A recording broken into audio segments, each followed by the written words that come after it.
주님 만찬 성목요일에 보내드리는 오늘의 강론. 담당의 천주교 대전교구 세종 성프란치스코 성당 곽영진 신부입니다. 오늘 복음은 요한복음 13장 1절에서 15절까지의 말씀입니다. 파스카 축제가 시작되기 전 예수님께서는 이 세상에서 아버지께로 건너가실 때가 온 것을 아셨다. 그분께서는 이 세상에서 사랑하신 당신의 사람들을 끝까지 사랑하셨다. 만찬 때의 일이다. 악마가 이미 시몬 이스카리옷의 아들 유다의 마음속에 예수님을 팔아넘길 생각을 불어넣었다. 예수님께서는 아버지께서 모든 것을 당신 손에 내주셨다는 것을, 또 당신이 하느님에게서 나왔다가 하느님께 돌아간다는 것을 아시고 식탁에서 일어나시어 겉옷을 벗으시고 수건을 들어 허리에 두르셨다. 그리고 대야에 물을 부어 제자들의 발을 씻어주시고 허리에 두르신 수건으로 닦기 시작하셨다. 그렇게 하여 예수님께서 시몬 베드로에게 이르시자 베드로가 주님께서 제 발을 씻으시렵니까? 하고 말하였다. 예수님께서는 내가 하는 일을 내가 지금은 알지 못하지만 나중에는 깨닫게 될 것이다 하고 대답하셨다. 그래도 베드로가 예수님께 제 발은 절대로 씻지 못하십니다 하니 예수님께서 그에게 대답하셨다. 내가 너를 씻어주지 않으면 너는 나와 함께 아무런 목도 나누어 받지 못한다. 그러자 시몬 베드로가 예수님께 말하였다. 주님, 제 발만 아니라 손과 머리도 씻어주십시오. 예수님께서 그에게 말씀하셨다. 목욕을 한 이는 온몸이 깨끗하니 발만 씻으면 된다. 너희는 깨끗하다. 그러나 다 그렇지는 않다. 예수님께서는 이미 당신을 팔아넘길 자를 알고 계셨다.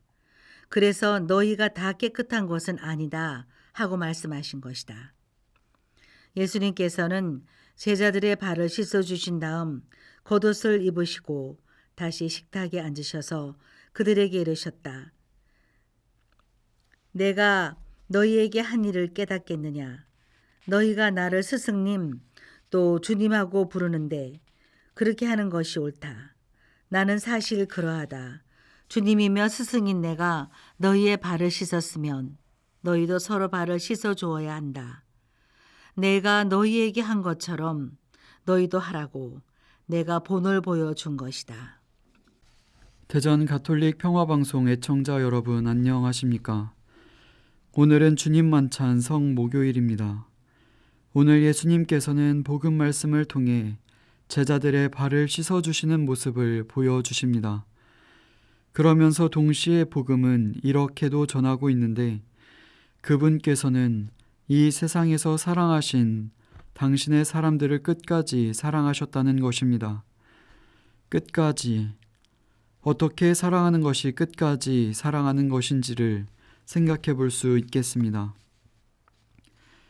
당시 유다 사회에서는 신발을 신지 않는 경우가 많았습니다. 오늘날만큼 신발 품질이 좋은 것을 신을 수 없었을 것이고 양말을 신은 것도 아니었기 때문에 발은 늘 지저분했던 것이 일상적이었고 남들에게 드러내 보이고 싶지 않은 부끄러운 부분으로 여겨졌습니다. 구약시대에 하느님께서 모세를 부르실 때 지금 있는 자리에서 신을 벗고 오라고 말씀하신 것도 연상해 볼 수 있겠습니다. 예수님께서는 우리의 다른 곳이 아니라 가장 숨기고 싶은 부분을 닦아주시는 것입니다. 그러니 끝까지 사랑하는 것이 무엇인지를 생각해 볼 때 누군가의 죽음까지를 의미할 수 있겠지만 동시에 누구에게나 있을 법한 가장 숨기고 싶어하는 부분까지도 사랑하는 것이라고도 볼 수 있습니다. 저에게도 주님께서 끝까지 사랑하신다고 느낀 적이 있으니 그 경험을 조금 나누려고 합니다. 저는 일반 신학생들과는 달리 조금 특별한 군대를 다녀오게 되었습니다. 제가 입대를 하고 군종 신부님을 만나 대전교구 신학생이라고 말씀드렸더니 너 여기 어떻게 왔냐? 라고 말씀하셨죠.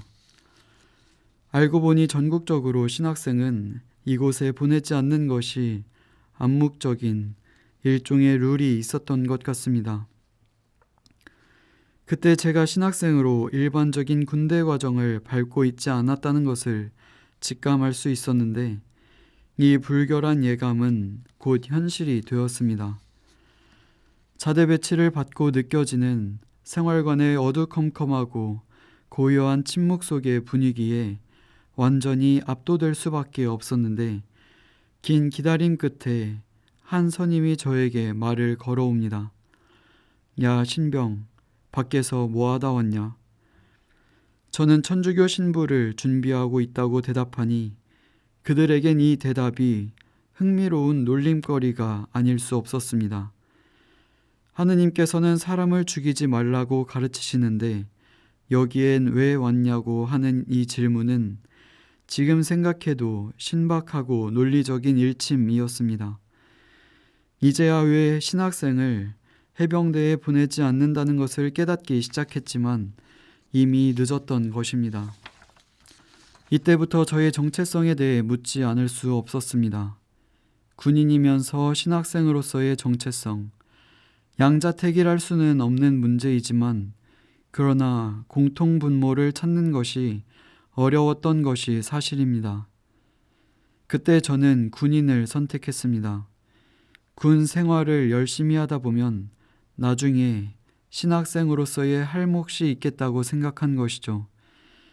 그런데 군인으로서 너무 열심히 했던 나머지 계급은 올라가는데 신학생으로서의 정체성은 조금씩 잃어갔고 하느님과의 관계 또한 소원해지기도 했습니다.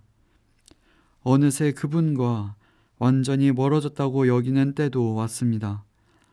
하느님께서 그렇게 말씀하신 적도 없는데 스스로 그렇게 느꼈던 것입니다. 그렇게 전역을 하고 복학할 때까지 성지 순례를 다녀올 기회가 있었는데 한 성당에 앉아 십자가를 바라보고 있으니 많은 눈물이 흘렀습니다. 군대에서 하느님께 합당한 신학생으로 살지 못했다는 죄책감과 이대로 사제가 되어도 되는지에 대한 자격지심이 가득했을 때 그래도 하느님께서 저를 사랑하시고 저 자신에게도 아직 사랑하는 마음이 있다는 것을 발견했기 때문입니다. 누군가를 끝까지 사랑한다는 것은 그 사람의 부족함과 약함까지 사랑할 수 있어야 하는 것입니다. 오늘 예수님께서 발을 씻어주시며 우리를 끝까지 사랑하십니다. 오늘 전례에서 거행할 발 씻김 예식을 보고 우리도 누군가의 발을 씻어주며 그 사람의 약함까지도 사랑해주고 안아줄 수 있는 사람이 될 수 있기를 희망합니다. 오늘의 강론, 지금까지 담당해 천주교 대전교구 세종 성프란치스코 성당 곽연진 신부였습니다. 내일도 곽연진 신부의 강론이 계속됩니다.